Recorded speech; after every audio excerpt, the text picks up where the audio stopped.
Apa fungsi pelabuhan gudang garam yang ada di Buntok? Bagi saya ini masih merupakan sebuah misteri ya, karena saya mencari literasi tertulis mengenai ini, tetapi susah sekali untuk mendapatkan keterangan yang ada dari gudang garam ini. Pertanyaan yang cukup membuat saya penasaran selama ini adalah apakah betul gudang tersebut adalah difungsikan untuk menampung garam dengan jumlah yang cukup banyak, atau gudang garam tersebut hanyalah sebuah sebutan untuk menandakan atau merujuk ke sebuah tempat saja dari masyarakat yang ada pada saat itu. Dan kalau memang betul bahwa gudang garam itu adalah fungsinya untuk menampung garam dalam jumlah besar, terus apa fungsi dari garam yang ada sebanyak itu? Apakah dikonsumsi saja atau memiliki fungsi yang lain sehingga dibuatkan gudang di pelabuhan gudang garam yang ada di Buntok? Jadi untuk menjawab pertanyaan tersebut, saya sudah melakukan banyak sekali konsultasi dengan tokoh-tokoh yang ada di Buntok Barito Selatan ya. Kenapa ada garam tersebut? Saya mendapatkan salah satu informasi yang menarik mengenai gudang garam ini ya. Jadi jawaban yang pertama adalah terkait dengan Barito Mati yang ada di Pendasam, kemudian di Sungai Tabuk. Jadi beberapa tokoh menceritakan bahwa garam dimanfaatkan untuk memudahkan manusia dalam penggalian tanah untuk membuat jalur sungai yang baru. Nah, sama seperti di Penda Asam. Di Penda Asam terdapat sungai Barito Mati. Dan Barito Mati itu diakibatkan oleh ulah manusia yang membuat jalur baru di sungai tersebut. Dan kemudian adalah Sungai Tabuk yang ada di pertengahan kota di Kota Buntok merupakan hasil dari penggalian manusia. Dan itu dipermudah oleh garam-garam yang ada di gudang garam itu. Jadi itu adalah salah satu jawaban dari tokoh-tokoh yang sempat saya tanyakan mengenai keberadaan gudang garam tersebut. Jadi bukan hanya untuk dikonsumsi ya, tetapi juga untuk mempermudah penggalian jalur air yang ada di Buntok Barito Selatan saat itu. Bukan hanya sungai, tetapi juga pengairan yang ada di Buntok, seperti ke sawah-sawah atau kemana saja gitu ya. Lalu bagaimana versi dari catatan sejarah mengenai gudang garam yang ada di Buntok? Jadi di sini saya bukan melakukan perbandingan untuk mencari yang benar atau yang salah ya. Tapi saya hanya mencari bukti pendukung dari keterangan-keterangan yang diberikan oleh tokoh-tokoh yang ada itu.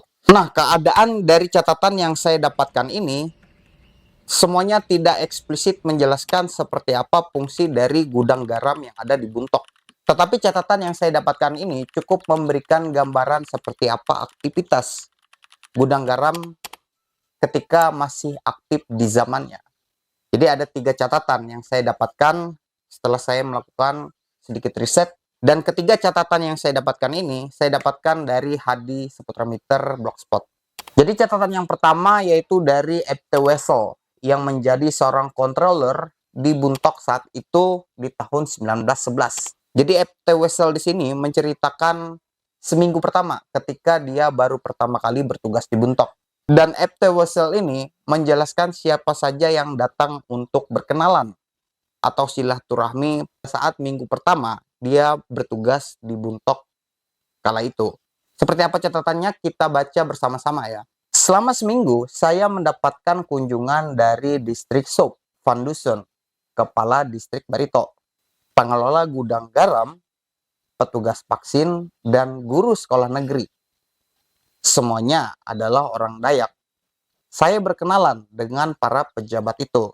Jadi di situ catatannya sangat jelas bahwa Epta Wissel menjelaskan bahwa pengelola gudang garam tersebut adalah orang Dayak, bukan orang Belanda atau orang mana gitu ya, orang Dayak.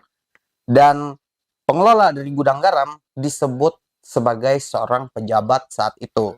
Jadi itu adalah catatan pertama dari Epta Wissel yang saat itu menjabat di Buntok. Catatan kedua mengenai gudang garam yang ada di Buntok itu kita dapatkan dari Hendrik, seorang misionaris dari Belanda yang sempat menyinggung mengenai gudang garam ini di tahun 1906. Cerita dari Hendrik ini menceritakan tentang pengalaman pertamanya untuk pertama kali memijakan kakinya di Buntok pada saat itu. Jadi Hendrik ini melakukan perjalanan dari Tamiang Layang menuju ke Buntok menggunakan kuda yang dia beli dari Amuntai. Jadi seperti itu catatan sejarahnya. Dan ceritanya di sini dia bertemu dengan pengelola gudang garam itu. Seperti apa catatan mengenai gudang garam ini versi dari Hendrik yang saat itu berkunjung ke Buntok untuk melakukan kunjungan kepada jemaat Kristen yang ada di Buntok. Ada danau kecil yang lebarnya setengah jam yang harus kami lewati. Dan kemudian 2 jam berjalan kaki lagi sebelum kami sampai di Buntok. Nah, saya cut dulu ya sebelum melanjutkan. Saya rasa apa yang dimaksud oleh Hendrik ini adalah Danau Pamait atau Danau Sobabilah. Jadi di daerah situ. Tidak ada lain dan tidak ada bukan disebutkan danau dari arah Sanggu atau dari arah Jihi ya. Kemudian kita lanjut. Akhirnya kami tiba di Buntok menjelang malam dan melupakan semua kelelahan. Saat melihat ukuran dan keindahan tempat ini, pada saat yang sama dengan sebuah kapal telah tiba di dermaga Buntok dengan 30 tentara dari Marabahan dan 1 perwira dari Aceh. Mereka berdinas dan berpatroli di sini untuk sekitar setengah tahun di Buntok. Controller sangat baik kepada kami dan mengizinkan saya tinggal di rumahnya selama 3 hari. Sangat menyenangkan. Dia tertarik pada tujuan kita. Saya adalah tamunya untuk hari itu. Sedangkan sisa waktu saya memanfaatkan untuk bertemu anggota jemaat. Jumlah mereka adalah 19, dalam kurung dewasa dan anak-anak. Umat Kristen aslinya Ulu Ngaju. Mereka berasal dari Banjarmasin dan Kuala Kapuas. Mereka telah tinggal di sini selama 4 tahun dan tetap setia. Ketua jemaat mereka yang adalah pengawas depot garam di Buntok, seorang pejabat Kristen dan gagah berani bernama Ephraim. Setiap sore kami berkumpul di rumahnya atau di sekolah. Puncak dari pertemuan persaudaraan kami adalah perayaan perjamuan Tuhan di mana ada 12 orang ambil bagian. Nah, itu dia catatan dari Hendrik sang misionaris mengenai kunjungannya ke Buntok untuk pertama kalinya. Dari cerita tersebut, saya mendapatkan 2 poin yang saya tangkap di situ ya. Yang pertama adalah kebenaran bahwa gudang garam tersebut memang dialokasikan untuk garam yang dimaksud oleh masyarakat Buntok mengenai ya garam bumbu dapur gitu ya.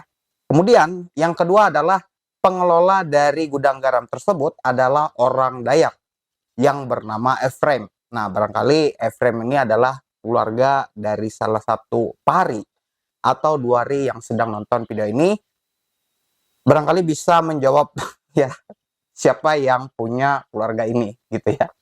Kita akan berlanjut ke catatan yang terakhir ya. Catatan ini sekaligus menjelaskan seperti apa peran garam untuk orang Dayak pada masa itu. Jadi berikut ini tulisan dari seorang dokter militer bernama Adrian Jan Hendrik van der Milk Dekker. Dia lahir di 5 November 1838 di Utrecht, Belanda dan meninggal pada 1 Agustus 1892 di Reden, Belanda pada usia 54 tahun. Ini merupakan sebuah laporan yang ia tulis kepada pejabat kolonial pada waktu itu yang berjudul Topografische Sket van Mengkatip en Sihong, sebuah catatan mengenai pemetaan keadaan lapangan dari kondisi sosiologis, keadaan alam, dan juga kondisi fisik dari masyarakat di wilayah Mangkatip dan Siong. Namun, dia menulis secara khusus tentang Tamyang Layang, di mana dia bertugas pada benteng militer di Tamyang Layang di tahun 1862. Berikut catatannya mengenai Tamyang Layang. Di sini dia mencatat seperti apa makanan penduduk serta iklim yang ada di Tamyang Layang pada masa dia melakukan pencatatan kala itu. Adapun makanan penduduk di wilayah ini sangat sederhana, hampir semua, tidak terkecuali kepala distrik. Makan nasi dengan garam ditambah sayur dari bambu muda yang direbus. Ikan kering dikonsumsi. Daging monyet dan kalong adalah makanan lezat bagi mereka. Dilaporkan bahwa di distrik Sihong, Dayakers, juga ditemukan pemakan daging ular. Sejauh yang saya tahu, tidak ada unsur yang tidak dapat dimakan oleh mereka, atau yang mereka tolak karena sebuah alasan. Garam adalah makanan istimewa sekaligus sumber kelezatan bagi mereka. Garam memiliki nilai lebih dari uang. Ketika seseorang membeli sesuatu dari Dayakers, pertanyaan pertamanya adalah apakah dia juga bisa mendapatkan sedikit garam. Ayam, daging, kerbau, dan lain-lain hampir tidak pernah dikonsumsi oleh mereka. Bahkan, para kepala suku, termasuk Sutaono, yang lebih maju, tidak mampu mendapatkan kemewahan ini. Jadi itu adalah catatan dari dokter yang menyimpulkan seperti apa pentingnya garam untuk masyarakat Dayak pada masa-masa itu. Sehingga tidak heran banyak sekali garam yang harus di-stok oleh pemerintah Hindia Belanda saat itu ya, dan tetap dikelola oleh orang Dayak pada masa itu. Jadi saya rasa seperti itu jawaban mengenai apa yang melatar belakangi dari keberadaan gudang garam yang ada di Buntok, Barito Selatan, serta fungsi dari garam itu sendiri, yaitu bisa disimpulkan bahwa garam tersebut untuk dikonsumsi masyarakat pada saat itu, yang merasa bahwa garam itu memiliki peranan yang sangat penting untuk mereka. Bahkan mereka menilai bahwa garam itu adalah sesuatu yang jauh lebih berharga daripada uang. Seperti itu video yang bisa saya sampaikan. Jangan lupa untuk mensubscribe channel saya dan juga bisa men-share kepada teman-teman kamu yang masih belum tahu mengenai cerita di balik misteri gudang garam yang ada di Buntok. Barangkali ini menjadi insight bagi mereka juga. Dan jika kamu ingin tahu tentang sejarah Hilir Spare, kamu bisa mengklik video yang satu ini.